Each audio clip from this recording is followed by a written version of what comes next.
Hi, welcome to Charts Free webinar series. Today our webinar features Kathleen Wood presenting on leadership lessons learned when major events impact your business. This webinar was just added in the past 2 weeks as our world has been impacted this past month with so many distressing events, and we wanted to provide more information for all of you in the industry who are leading large numbers of people through these difficult times. Kathleen was good enough to step forward and help us with that effort. So with that, I'd like to introduce to you Kathleen Wood. All right, well, thank you very much, Tara, and welcome to everyone in the chart community today. It is truly my pleasure to be here. As Tara said, my name is Kathleen Wood. I own the very cleverly named consulting firm, Kathleen Wood Partners, out of Chicago, Illinois. My practice really focuses in on strategy development, brand optimization, and leadership development. I've also had the honor to be a past chair of the amazing chart organization and past president. And also I had the unique experience in my career. I've had many unique experiences in my career, but in one portion of my career, I served as the president and COO of Raising Cane's Chicken Fingers before, during, and after Katrina, and leading Cane's into its first round of explosive growth. So I do have some experiences in dealing with storms and crisis and, before, the during, and the after with that. But also, as I've continued in my consulting practice, I've been called upon companies and teams when they have found themselves in a variety of events. Some of those are tragedies, some of those are crisis, and sometimes it's just that a company is in turmoil.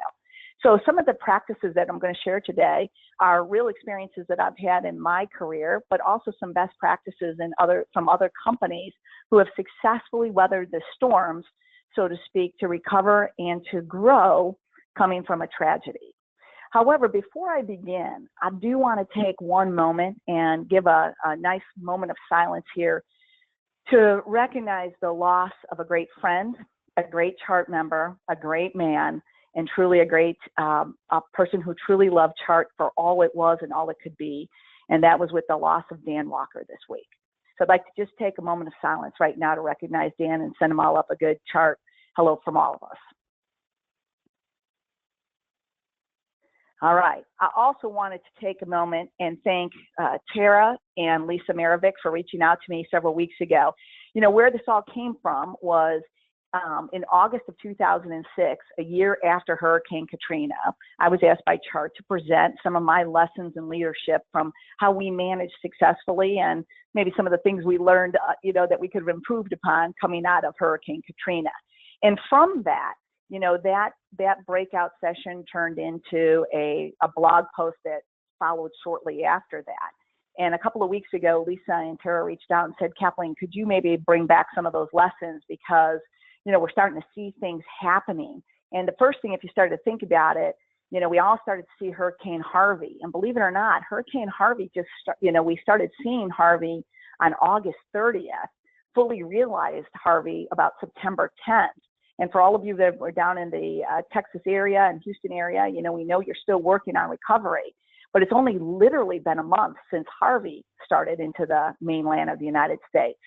And then Harvey was followed up, shortly thereafter by Irma. And we saw Irma cut across, Florida. And then we saw Hurricane Maria, truly cut across and devastate, Puerto Rico. And then we saw Hurricane Nate just a weekend ago come back through, threatening into the Alabama, Louisiana, and again, almost hitting Texas again. So in less than a month, we've had 4 major hurricanes truly unleashing the wrath of Mother Nature with with water and wind. And then we've added to that this ongoing fire from Mother Nature, out in the West. And it's been a summer for anyone in the West Coast or the Western part of the United States has been dealing with fires. And now we're seeing the devastation of those fires as they tear through, Sonoma, Napa Valley, and the great areas of Northern California. So if you really start to look at this, we see, Mother Nature unleashing her wrath. We see the devastation of wind, water, and fire.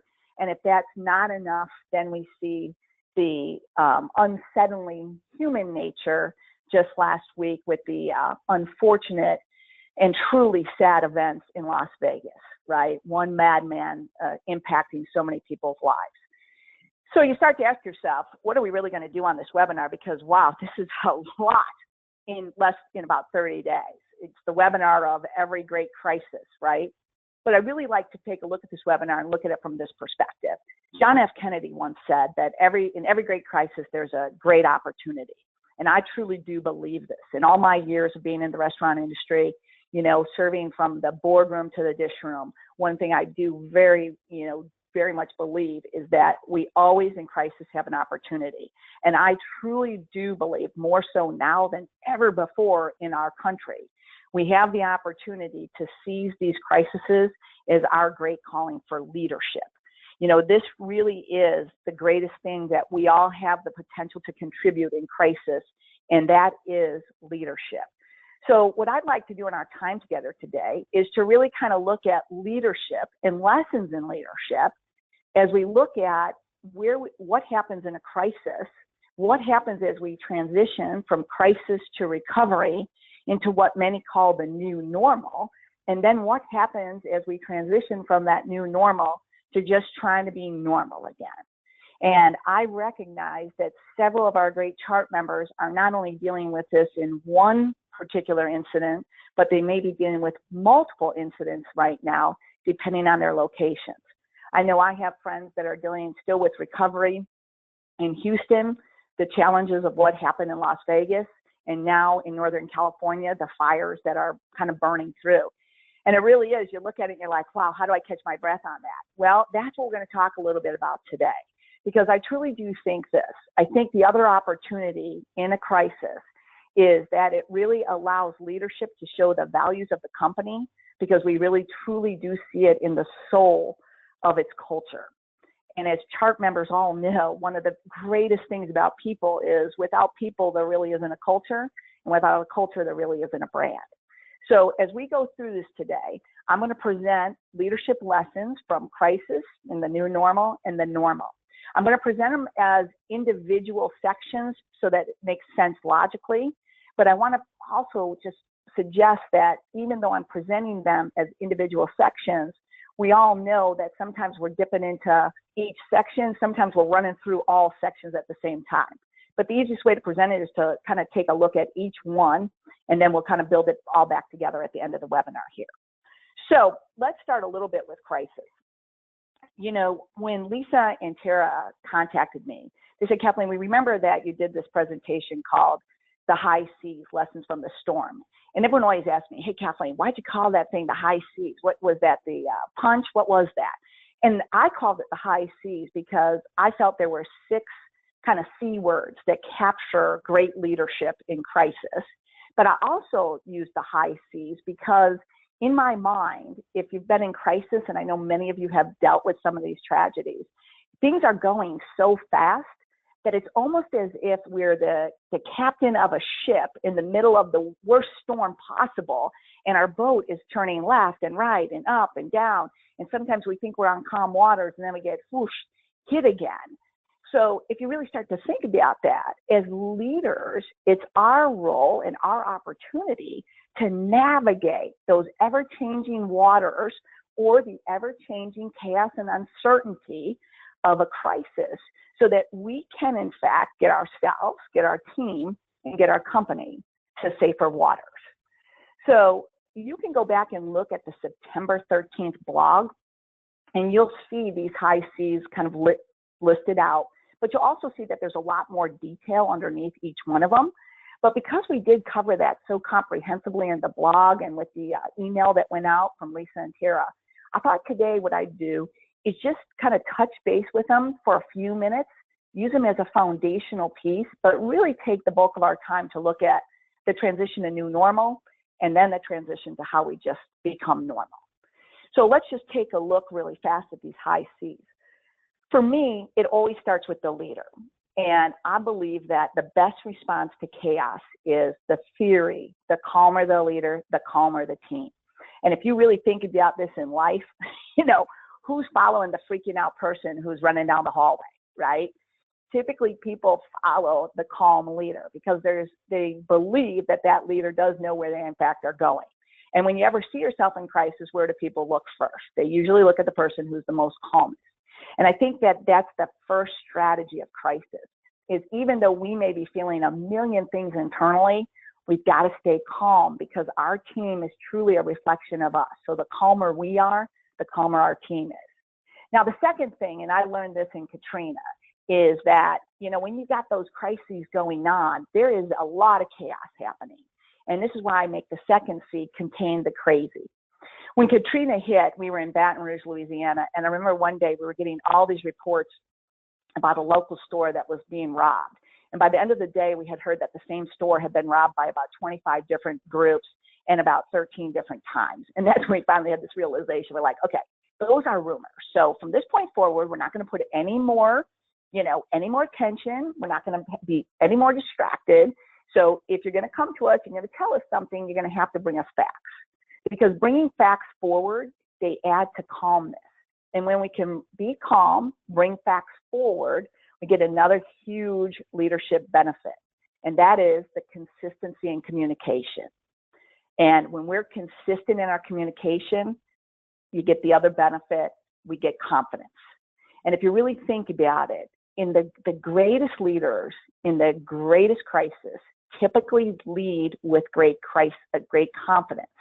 But they get there because they're calm, they're dealing with facts, and they're being very consistent in their communication. And when a leader is building from that foundation in crisis, it allows them the opening for compassion. We're able to catch that breath so that while we're dealing with all of this, we don't lose sight of what the accumulating effects of that are for our closest people on our team, for our team members, and for our business. So I really believe that as we were coming through Hurricane Katrina, we had a playbook. We certainly had opportunity to improve our playbook, but we were very clear going into it that we were going to stay the course of keeping our people safe. And if we did that first, we could then set everyone up for success on the other side.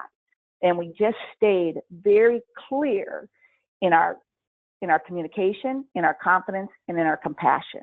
But the other thing we realize is that in crisis, people they lose their compass a little bit. Is it ever going to be better? Are we ever going to get out of this? And it's hard to tell people this is just a moment in time. It's not for all of time. But when you're in that profound devastation, it feels like it's forever.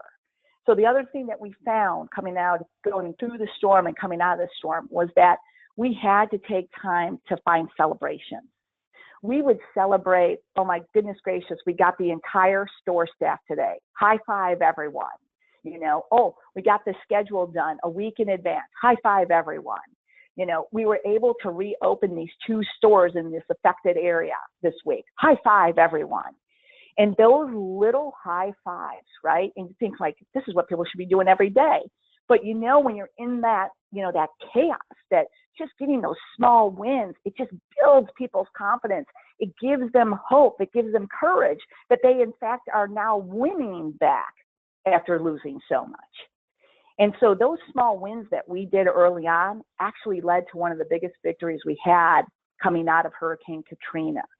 And what we had coming out of Hurricane Katrina was that before Hurricane Katrina hit the New Orleans area, there were 3,000 restaurants open. After Katrina went through, there were 30 restaurants open. 6 of them were Raising Cane's. And one that was very special to us was the restaurant that we opened in Marrero, Louisiana, which ended up being the first new construction in the New Orleans area post-Katrina. But I believe that we were able to open that particular restaurant so many months after Hurricane Katrina because of the fact that all through our process, we continued to celebrate those small wins. Our team started to feel like they could win again. The community started to feel like they could win. And ultimately, we were able to show that great victory with new construction. So I present these high C's as just kind of a foundation for great practices by leaders in very chaotic and uncertain times. Now, what I would like to do is kind of transition there because, if you really think about it, that's why you're in it and the adrenaline is high and we've got a lot going on. But after the storm blows out, the fires die, the winds move away, now we're into the next phase of what's going to happen. And this is where I really switched the model a bit over these last several years. And I really started to focus it in on this. I call it lessons from the storm, but you could really call it lessons from crisis or lessons from tragedy, whatever, how you'd like to term it. But I really think there's three key things that we're going to key on this afternoon. This model, in my mind, is a model that any leader at any level in an organization can control. They can lead it, they can manage it, and they can move it. And it really consists of three key areas. What leader shifts do I need to make as a leader? What do I need to be aware of my team? And what's within my control to positively impact my team, my business, or my community to help it move forward? So as we go through the new normal and normal, I'm going to use this model and truly break it down into a couple key ideas under each one of these categories. So you could see how you or how you might be working with a team could start to use this model. So as they're moving from crisis to now the reality of recovery, or from recovery to the normal of where their lives are going to be going forward, how this model translates through those transitions. So let's start with a little bit of the new normal, right? And this is a phrase, I'm not sure where new normal exactly comes from, but I do know this. It's when people say the crisis is over and now we have to accept the fact that this is our new normal. I actually believe that new normal is a transitionary period. It's from crisis to recovery. And the little but in between crisis and recovery is the quote unquote reality of the situation. So when we start to look at this path to the new normal, I want to look at leaderships that talk about crisis to the new normal. What should we be thinking about our team? And then the third piece is, what impact can we make to charge that path to the new normal? So let's start first with ourselves as leaders. I think one of the most important things as a leader when we're trying to make this shift to the new normal is we have to recognize in ourselves that we are now moving from a sprint, running super fast, high adrenaline, all these things happening to us, right? And now we're moving to a marathon. A hurricane may only take a couple of days to move through, but we all know it takes months and years to fully recover from. So I remember it was November. Katrina had hit on August 29th, and it was November, and a friend of mine came to town to visit me in Baton Rouge. And we were out having dinner one night, and I was telling him everything we were doing, how great the team was, how wonderful it was to be partnered with Todd Graves, the founder of Raising Cane's, and how much we were doing and how well everything was working. And then he said, well, how are you doing, Kathleen? And I was like, oh, that's very fascinating. Well, you know what? Here's the thing. I know I can't work any more hours. I know I can't, as much as I work and as hard as everyone's working, there's still so much more we have to do. So some days I'm a bit overwhelmed by it. And then he said, well, I'm not asking you what you're doing and all that. I'm asking you how you're doing. And I said, well, that's such a great question. And he said, look, I'm going to give you one piece of advice. And I thought he was going to give me a hug or tell me it was all going to be okay. And then he made this great statement. He said, Kathleen, look, you're the leader of this group with Todd. You have to save yourself before you can save everyone else. And, you think about it, it's so simple. All of us fly. We hear that on the plane, right? But what he was saying in that message was, you're shifting. You're moving from being the person that's going. And now you've got to move to the person who's going to lead the team into the reality, lead the team into the recovery. So that requires that you also, take care of yourself, get your sleep, understand that all this team, they're looking to follow you. So take care of yourself and save yourself before you save everyone else. I thought that was genius, because it's a very hard transition to be the leader through the crisis, and then suddenly the crisis is over, but there's still all this work to be done. The second thing that I think is super important in this process of the shift to the new normal is that as team leaders, we really need to keep up on top of our team. So some of the same high seas that you saw in crisis, we're carrying those over with us. We need to continue to be confident. We need to continue to be consistent. We need to continue to care about their well-being and what they're dealing with. And we need to continue to be compassionate in the fact that not everybody is firing on all cylinders coming out of a crisis. They have the duality of life. They have their life that they're trying to put back together, or that they're trying to help others put back together. And then they have their business life. And so sometimes, we have these expectations that everyone should be back the same, and they aren't. So we want to stay on top of that team. And then the third thing that we want to do is, as the leader, to really focus on what matters most. When you're coming out of a crisis, there's a million things that have to get done. But what we learned, and what I still teach people today, is the idea of let's focus on what matters most. If we get the team set up, that's great. We can open restaurants. If we get the team set up and we can open restaurants, then we can help the community. That's great. If we can get the team set up in the community, helping the community, then we can start to look at other business initiatives. Or if we really need to focus, if we've got all this going on, then how do we help other businesses, or how do we help others in our community?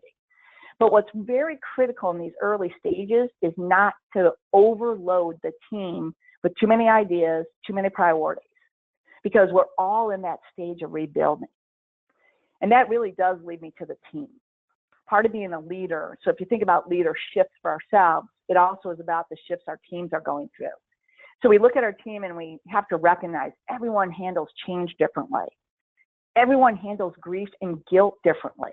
And this to me is a very important statement, because think about it.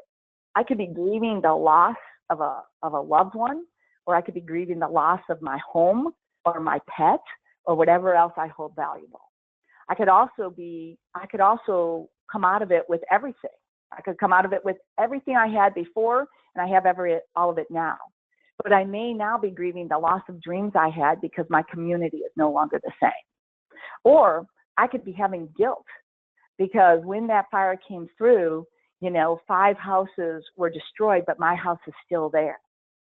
And this is a tricky one because everyone handles this differently, and it's not something that we're necessarily great at speaking about. And that kind of leads to the third point here. Very few people are great at asking for help. I myself thought I had to enter into Helpaholics Anonymous at one point because I was so poor at asking for help. And now when I look back, I'm like, if I would have just asked, oh goodness gracious, how much easier, how much faster, and how much better would I have felt? But if we don't recognize these things because we're so focused on, let's get this done, let's keep ourselves moving forward, we start to lose some of our team in that process, which brings me to the next point. One of the things that I've learned through a lot of different crises, and unfortunately I know a lot of them because I help in a lot of them, is that the visible scars will heal. If somebody's wounded and their scars heal, we feel like they're good again. If we see that we're rebuilding a community, we feel like they're good again. And that's all true. Those are all signs of hope. Those are all signs of positive forward movement. But what we sometimes don't see are those invisible scars, which are very tricky. So we're going to talk a little bit more about those in a moment. But the one message I want to leave here is this one. And this one I think is so important today, more so than ever, is this. In my mind, personally, behaviors are a reflection of attitudes, right? Somebody could tell you that they're fine or they're doing good, but then their work production's way off, or they've gotten into 3 car accidents in the last month because they weren't paying attention, or they just don't seem like they're 100% there, but they keep telling you they're okay. To me, that's where coming out of crisis, we have to have our antennas up on really, is what they're saying and what they're doing, in fact, the same, or is what they're saying and what they're doing have a big divot between the two? And that, to me, is one of the greatest tells that we can use today.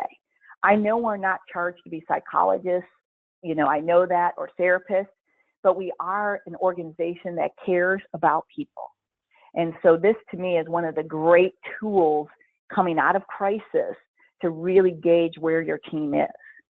Now, in addition to this, I always get asked, Kathleen, look, if you understand that people have a tough time with or handle change differently and, grief and guilt and aren't good at asking for help, then what should we do?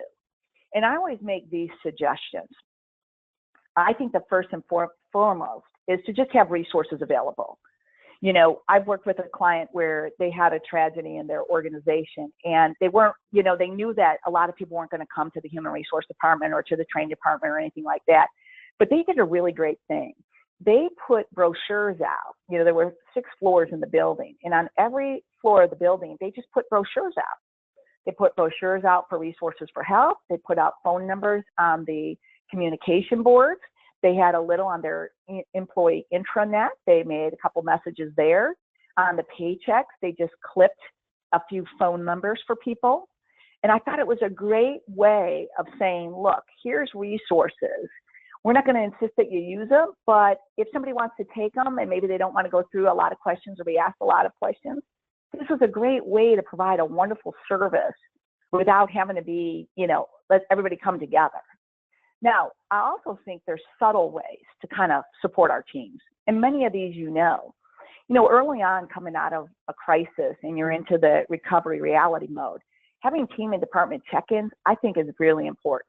And it's not just checking in, hey, everybody, how you doing? Okay, let's get into the agenda. I really think it kind of focuses in on, let's talk about what's really going on. If we really feel like somebody's not firing in all cylinders, let's have a visit with them. But as leaders, it's easy to accept like, oh, they didn't say anything, they must be okay. So I've kind of always pushed people a bit to say, don't accept silence, don't accept the answer okay, and don't accept the answer good. Because those are all the softball answers that, push us away from exploring it any deeper. So instead, ask and discuss specific support. I remember after Katrina, I had a couple of days and I just wanted to go out and visit our managers and our crew, and Todd was out visiting managers and crew. And I went down to visit our managers and crew in the Gulfport area, which really got hit very hard after Katrina. And I was down there talking to our crew members and I was like, look, how's it going? How's everything happening here with the family, And they would say good and all that. And then it was November and I'm like, well, let me ask you this. Are y'all set for Christmas? Where y'all living? Where are y'all getting your Thanksgiving turkey? And when we started asking those specific questions, we started getting very specific responses. Well, we're not going to be doing Christmas this year. Our family's going to get together and we're going to try to do a turkey. Okay. There's still 16 of us living in one apartment. Okay. So in having those specific discussions, it helped us gauge how we could potentially provide specific support.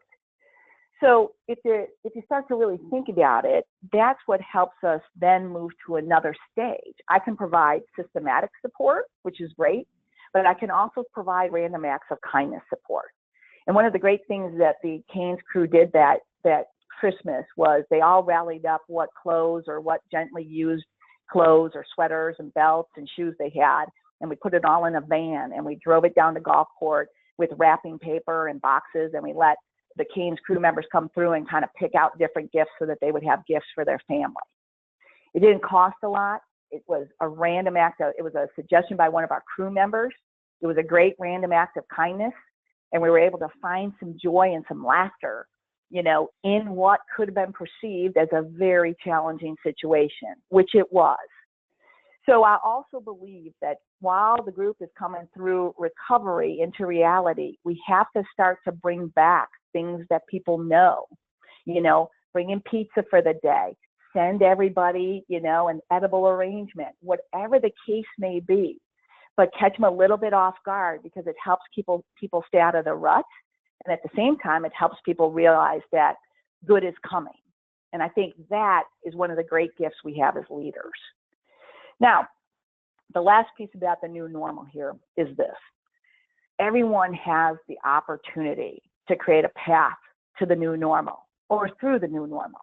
And when I start to think about that path, it looks like this to me.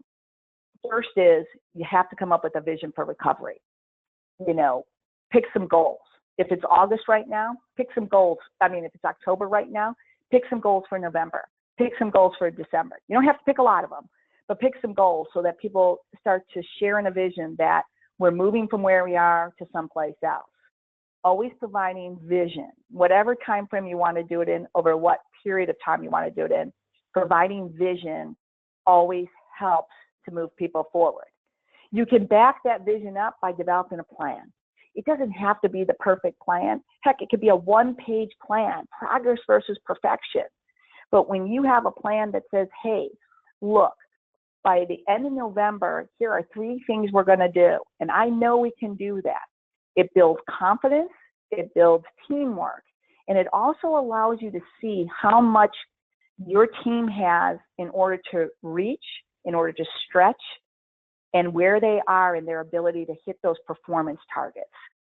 Because if you really think about it, sometimes we want to get people back to normal so fast that we load up a lot of things. We say, if we just keep them working really hard, they'll just get there.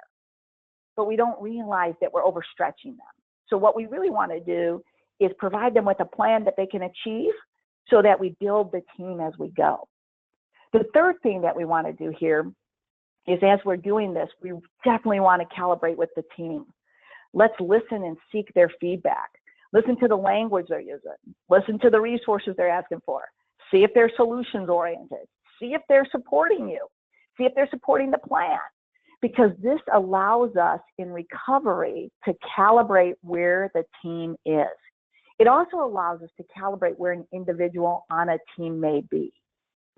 And I think that that's one of the things that sometimes gets missed in the movement to try to get through the new normal, is that we're just kind of figuring, hey, everybody's going.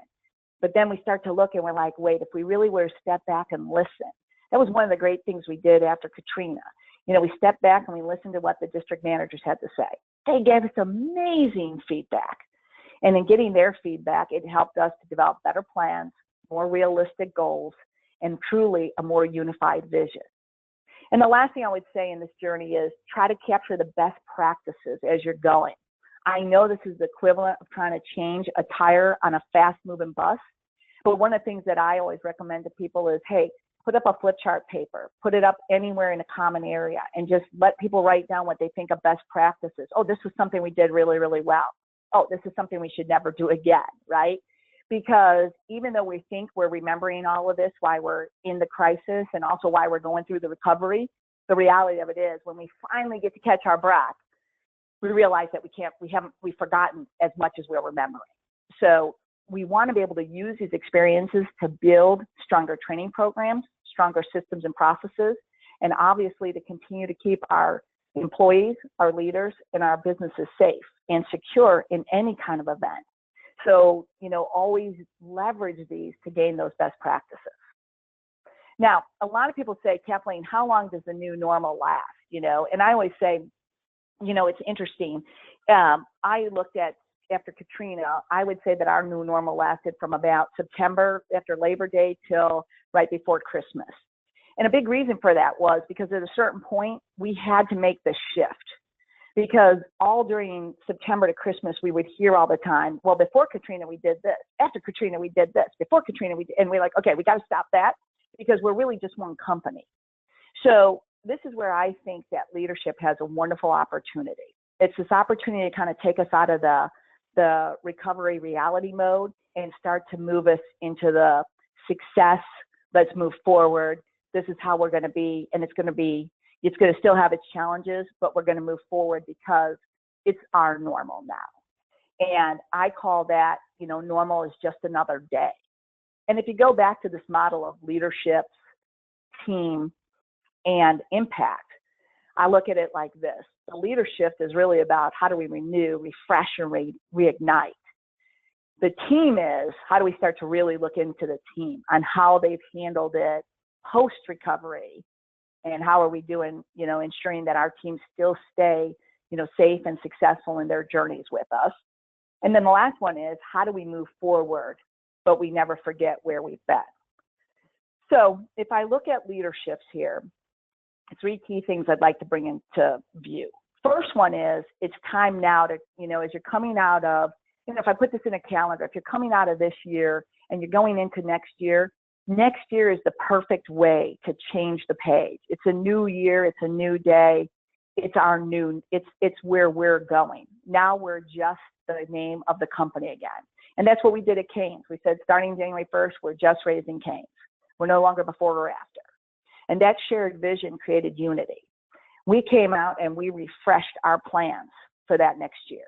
And we put new plans in there, new goals and objectives for growth, because we really did believe that routines would bring people back to normalcy. You know, we got everybody through the holiday, but now we had to get them back onto the business. We had to get them back feeling like they had control again. And this allowed us to do this. In fact, this plan really was the first plan to accelerate the growth of Canes. And within 24 months of Katrina, we moved from being a 24-unit concept to a 68-unit concept, and from $24 million in sales to $100 million in sales. All because we were saying, this is us, this is Canes now, and we're going to grow. And I think the last piece of this one with the leadership is we've got to reignite the culture.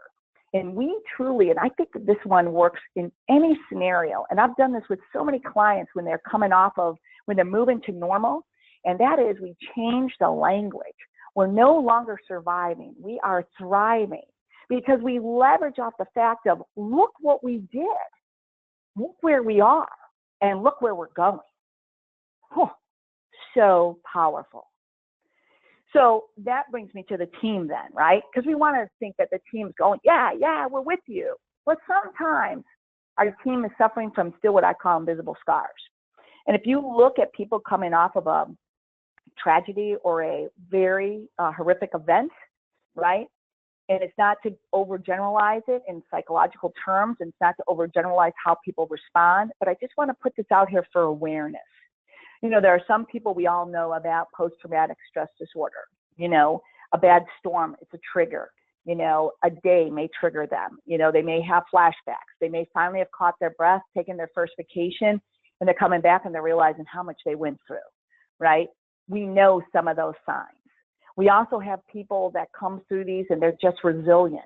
They're like, it's good. I was there. We got it. I'm proud. I'm glad we did this, but I'm ready to move forward. Got it. Perfect path for you too. And then we have the third path, which is one that's not really spoken about a lot, but it's definitely a path. And that's the post-traumatic growth path. And this is a path where people have gone through an epic event and they come out the other side and they say, you know what? This has made me take pause and inventory of my entire life. And I've decided that I have a bigger calling, a different purpose, potentially a different spiritual path, but I'm going on that path. And that path may not include me continuing to work here. So one of the things as a leader is we still want to, even post-recovery and into our normal, we still want to keep track of where our team members are. We still want to keep track of where our team is.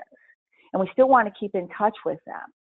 So some of those same skills that we were talking about for team support, we just amplify them a bit more. We still put out resources, but now we put out not just crisis resources, but we put out life skill resources, coping skill resources, other resources that help people in their journey. You know, we still do department check-ins, but now we're not checking in about how people are doing about the crisis. We're checking in about how people are doing moving forward. We're still doing visits, but we are definitely not doing those visits from silence. You know, we're now continuing to amplify those visits to discuss specifics about where they are in their path. Where do they need support? And how can we provide them with that support? We're still doing random acts of kindness because it's helpful to keep people still believing that there's good things coming, even as the world becomes more normal for them. And last but not least, we're continuing to respect and honor those key milestones. And I think that's the key point where people get a little bit confused. Like, what's the appropriate thing we should be doing? How much should we do? How much should we do? We don't want to open up old wounds. We don't want to do this. And I'm going to share with you a couple best practices on how you can do that and do it in a meaningful way for you and your culture. But the next thing I want to share with you is just this concept of impact that you can have. And I like to look at it from this perspective. We are going into Q4. We have a lot of chart members all over the United States dealing with crisis right now. So a few key things, if you're in that group, a few key things going into Q4. One is, as you get towards the end of Q4, it's the shift to the normal, right? We're in recovery. We got to shift to the normal. So we start sharing a vision of thriving, but we start sharing the milestones that we've accomplished. the accomplishments we've achieved and the successes that we've had. Those are so important to remind people of where we were, where we are, and where we're going. I think another key thing that sometimes people are like, yeah, we'll take care of it, but so important, we got to think about the holidays. Because what's tied in these are not just national or religious celebrations. It's really traditions, personal traditions, family traditions, community traditions. So we want to be a little bit more mindful. If Halloween's really important to somebody, let's not dismiss it, because this is part of them hanging on to normal. This is part of them reaching back to normal. So we want to think about, how do we support folks through the holidays? And it doesn't mean that we have to do a lot of things. It's a matter of maybe sometimes recognizing it, wishing everyone a great day, sending out jokes about Halloween, whatever it is. But we certainly want to make sure that we are recognizing it, and also recognizing that our team will be dealing with it in whatever way they are. And can we provide support, or do we just need to acknowledge that we wish everyone well? But we don't want to lose sight of that in this fourth quarter. The third thing in the fourth quarter is, towards the end of the fourth quarter, is to really start the language of we're moving forward, new year, new plan, and new opportunities. We have survived this. We are going to thrive going into the new year. Let's rally. And I think that is so important. And that's why, if I go full circle for a moment, this idea of taking care of yourself so that you have the fuel in the tank to be that leader that brings the inspiration, the motivation, the courage, the hope, and the confidence that we are moving forward, is so important, especially as you're coming out of the holidays and into the new year. Now, one thing I will say is that, it's unfortunate to have so many tragedies and then say, well, let's take best practices from them. But there are a lot that we can learn, because one of the things we can learn in all of these are great leadership lessons. And I think one of the great leadership lessons that I've seen in my life was with the response to 9/11. And I think 9/11 truly shows the impact of what leaders can do as they want to move people to normal, and how they never forget where they've been. And so if you really think about what we could learn from 9/11, we never forget, even as we have moved forward a decade later, right? All these years later, we still respect, and honor the day. We still recognize the significance of it. It truly is woven into the fabric of our culture, right? But it also has become a symbol of strength and unity. And I think these are powerful lessons, because everyone's like, what should we do? Should we not talk about it anymore? Should we not bring it up again? Who wants to go back and revisit that? But I think what's happened in our country with 9/11 is a great roadmap for how, these unfortunate events can be woven into the history of our company. I feel blessed and fortunate every day that I'm still in contact with so many of the Raising Cane's team members who have gone. Some of them are still there, and some of them have gone off, but to other great journeys in their careers. But it bonded us together, because not one of us took us through that. We all went through that. And we all came out a stronger, better, more unified team. And that connection still exists today. Because when you really think about leadership at the end of the day, you can read 1 million books, you can read a million articles, you can listen to 1 million speakers. But as my good friend Wally Doolin used to say, there's only 2 things you can do as a leader. One is to keep people safe, and the other one is to set people up for success. And I think that was I've always used that, in Katrina, how do we keep people safe? And coming out of it, how do we get people set up for success?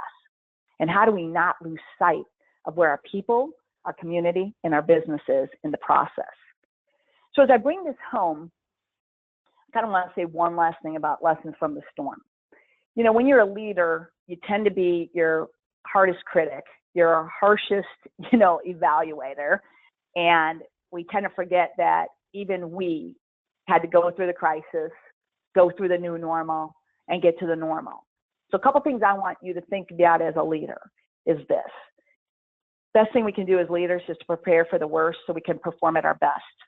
I truly do believe that people will remember our response and our recovery far more than they'll remember everything that was happening during the crisis. But they will always remember, how did we respond and how did we recover? I think it's important to create a playbook. It doesn't have to be perfect. Progress versus perfection, right? But create that playbook of best practices and incorporate it into your leadership training, your management training, incorporate it into your cultural values, incorporate it into how you lead and run your teams and your businesses. And the most important thing to remember is this: there's no perfect book for these. Who has the book on 4 hurricanes in a month? Who has the book on wildfires happening through the entire western part of the United States for the last 5 months? And who has the book on the devastation of Las Vegas? No one has the book. So the most important thing to remember as a leader is that it is your best intentions are better than no actions. I give Tara, Lisa, and the Chart Executive Committee just massive kudos for even thinking, let's put a blog together, let's do a webinar, let's pull all this together. Let's be a resource for the people we care the most about. It may not meet everyone's needs, but it's certainly all being done with the best of intentions. And that's what we'll always remember. That, to me, is great leadership. So I want to bring it home with one last great lesson. This is the most important one. No matter what happens, we always have to remember this, that life is short. Look at this last 30 days. Life is short. So let's take it from our friends. Let's love more. Let's laugh more, and let's live more. And in the process of that, let's keep faith in the universe that all of this is leading to better days for everyone. And let's continue to keep the faith in our own leadership so that we can provide the courage, the hope, the confidence, and the direction to lead our teams for safety and success. Because I know one thing about Chart after all these years is that the core of it is sharing, caring, and growing. And that's what we all have as the greatest opportunity in crisis to do as leaders. I thank you so much for your time today. And I think we have a few minutes left to open it up for questions. So Tara, I'm going to change it back over to you if you have some questions. Yes, Kathleen, thank you so much. This has been an amazing presentation. I do have 4 questions that have come in so far. Those of you that would like to ask a question, there is a little question mark on your screen. You can send in a question and we'll read it to Kathleen so she can respond. So I'll take the first 4 that have come in already. The first one is, how do I watch for signs of distress in myself while trying to take care of others? Oh, you know what? That's such a great one. And, for me, it is using your own personal network, right? I had friends when I was going through Katrina. I had friends that I would touch base with every once in a while, and they would always ask me how I was doing. Like my friend Tim, he asked me, and then he would give me those advice, right? But one time I had a great friend. She sent me a care package out of nowhere. And when I got it, I got so emotional about it because I'm like, what is this, right? And it was filled with fiddle-faddle, and you're like, where does fiddle-faddle even come from? But when I brought it to the office, it was like bringing liquid gold to the office. They're like, fiddle-faddle, we don't know what this is. Let's all try this crunchy, caramely popcorn. But it was my friends keeping a pulse on me and me reaching out to my friends to keep a pulse on myself, that personal network, my friends, my family. I think that helped me keep my compass centered. Because as you go through these things, it's very easy to lose the true north of yourself just because of magnitude. So I think using your personal network, using your friends, using the people you trust to tell you when you're off base and when you're on base, to me, that was how I kind of maintained, my compass as we went through this. Okay, second question is, what do I do if my company is more focused on finances and getting the company operating than they are on the soft initiatives and taking care of our people? So, that's always a tricky balance, right? Because you're coming off of this crisis. Obviously the company has been financially impacted based on the level of devastation the company could be truly impacted. But the one thing that we all know is that, in order to build a company, you have to have people, you have to have leaders, and that's how you rebuild, right? So one of the things that when I work with clients, they always say, well, look, we don't have this money. We didn't have this budget. We weren't prepared. I totally get that. But you do have a great workforce. you do have committed leaders, and they're willing to come, with a great plan, they can help you get to the next level. So it's really making the case for the why, a little stronger than what and how we're going to do, but really why we need to do it. I have this great saying that, when you're in a hole, there's only one way to go. You got to start filling it up. You can't keep digging down. You have to look up and fill it up. So I think that this is a great opportunity for especially human resource training leaders to make the case for why, if we allocate the resources to our people and allocate the resources to our team, we're going to get a return on investment that's far greater, because we will be able to get our systems up faster, we'll be able to get our recovery faster, and ultimately we'll get back to normal faster because we have people that are committed, they're ready and willing to do this.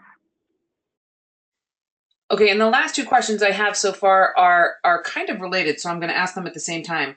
The first was, how do you keep track of best practices when you're running around in the middle of this chaos? And the second one was asking if you have any example of a playbook. Yeah, that's a great one. So the first thing I would say is, when you're in crisis, right, everyone's like, well, sit down and write the key lessons you learned every day. And you're like, oh my gosh, I'm only sleeping 3 hours. I cannot spare 15 minutes to write that.